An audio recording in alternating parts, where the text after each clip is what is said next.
মাছের ডিমের বড়া করছি। তার জন্যে ডিমটাকে তো ভালো করে পরিষ্কার করে নিয়েছি, দিয়ে দিলাম সাথে নুন। এবার দিয়ে দিচ্ছি লঙ্কার গুঁড়ো, একটু ঝাল ঝাল হবে। লঙ্কার গুঁড়ো 1.5 চামচ, অল্প একটু হলুদ দিয়ে দিলাম। এবার দিয়ে দিচ্ছি পেঁয়াজ কুচি, একটা পেঁয়াজ কুচো করে রেখেছি। এটা হচ্ছে ধনে পাতা, রসুন বেশ অনেকটাই দিয়েছি, কাঁচা লঙ্কা দিয়ে দিচ্ছি। এবার দিয়ে দেবো বেসন আমি, আর একটু আদা ঘষে দিয়ে দেবো এর মধ্যে।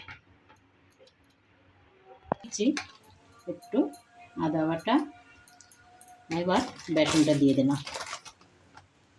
বেসনটাকে 2 চামচ দিয়ে মেখে দেখছি কতটা হয়। এবার হাত দিয়ে ভালো করে মাখবো।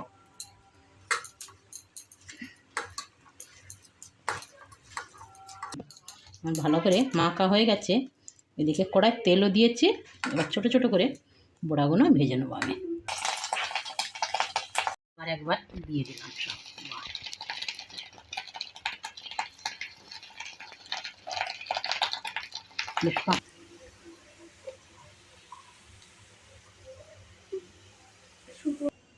আমার মাছের ডিমের বড়া হয়ে গেছে। এখানে ধনেপাতার চাটনিও করে নিয়েছি। এবার গরম গরম সবাই শুরু করলাম খেতে।